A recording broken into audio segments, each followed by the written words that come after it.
Welcome back to our channel. Today we will study SST from class 3rd and the chapter is how the earth looks.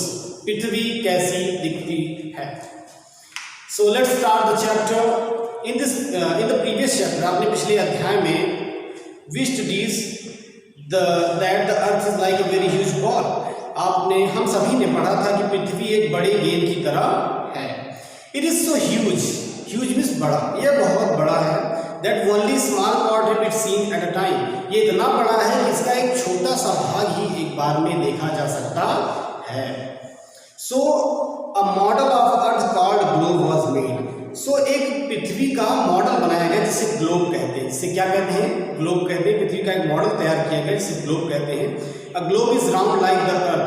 Globe जो होता है पृथ्वी की तरह गोला होता है. Even on a globe, यहाँ तक कि एक ग्लोब पर we can see only half of it. एक ग्लोब पर भी हम इसका आधा ही देख पाते हैं.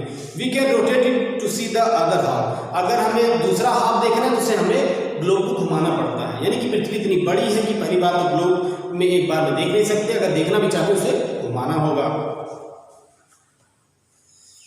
A globe is used to study different parts of the earth. अगर किसी ने पूछा कि what is the use of globe? Globe का क्या प्रयोग है? Then you can answer them.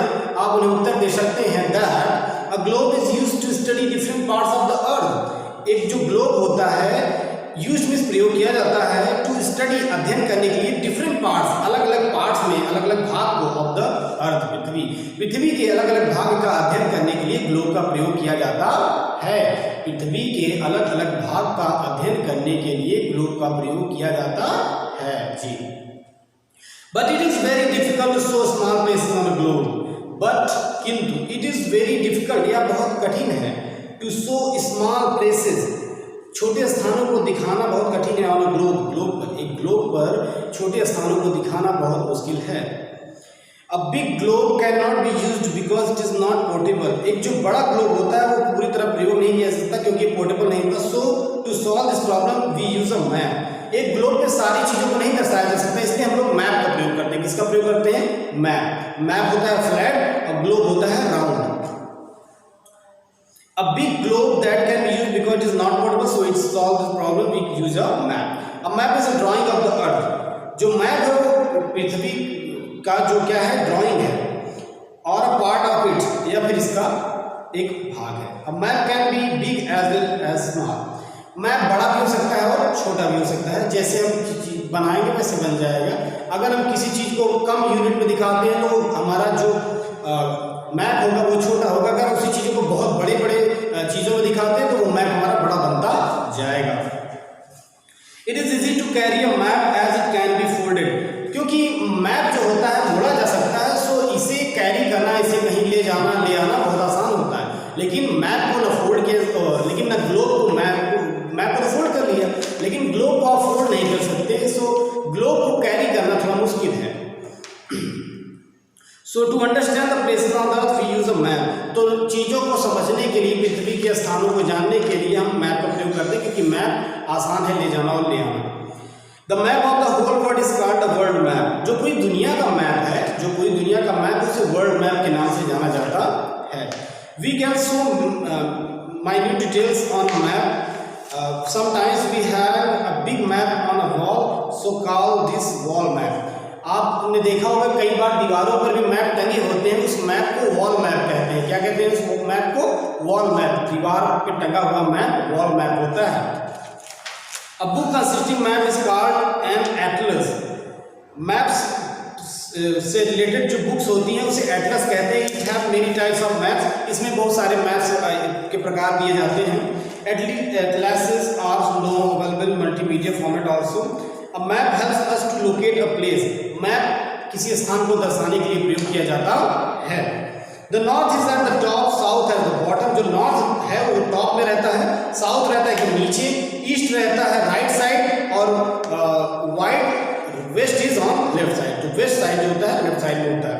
You will see the directions marked in the most of the maps. So आप देख सकते हैं कि ये ऊपर है ना नॉर्थ है नॉर्थ. फिर इधर क्या है सबसे नीचे साउथ. फिर आप इस साइड देखें तो वेस्ट और अगर इस साइड देखें तो क्या है ईस्ट. ऐसे ही मैप बना हुआ होता है. इसी दिशा निर्देश पर मैप बनाए जाते हैं। ओशियंस के बारे में आइए जानते हैं। If you look at a map, अगर आप इसी मैप पर देखें, you will find that different areas are shown with different colour. अलग अलग रंग से अलग अलग स्थान दिखाए जाते हैं मैप। देखिए ना, कहीं रेड है, कहीं ब्लू है, कहीं ग्रीन है, कहीं येलो है। सो अलग अलग रंग को अलग अलग दिशा के लिए दर्शाया जाता है, अलग अलग स्थानों के लिए। The area shown in blue colour are water bodies. अगर ब्लू दिखाई दे आपको कहीं मैप में, तो वो पानी को दर्शाता है। In between these we can see land areas. Major part of water on the earth is found in oceans. अधिकतर पानी जो पृथ्वी पर पाया जाता है ओशियंस यानी महासागर में पाया जाता है।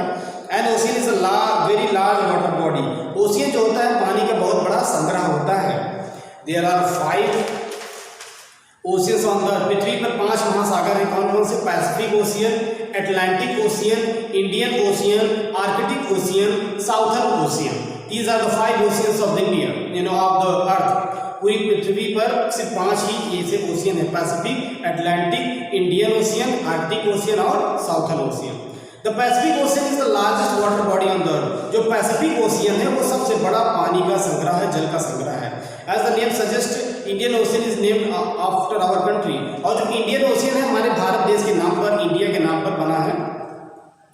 The ocean floors are not plain और फ्लैट। जो ओशियंस की जमीन जो होती है अंदर, अगर आप देखें तो वो प्लेन नहीं होती, ना ही फ्लैट होती। There are long mountain ranges and trenches on the oceans floors. वहाँ पर बहुत सारे माउंटेन्स वगैरह भी हो सकते हैं। Seas, bays, gulfs and rivers are other small water bodies. अगर समुद्र, नदियाँ और ये सब चीज़ें देखें तो ये सब और छोटी जल के स्रोत हैं। हालांकि सबसे बड़ा जल का स्रोत ओशियंस हैं। कॉन्टिनेंट्स के बारे में आइए पढ़ते हैं। As we know that 1/4 of the earth is covered with land. As, जबकि हम सभी जानते हैं कि 1/4 भाग पृथ्वी का वो क्या है? लैंड है, भूमि है, बाकी सब जल है। A very large area of land on the earth is called continents.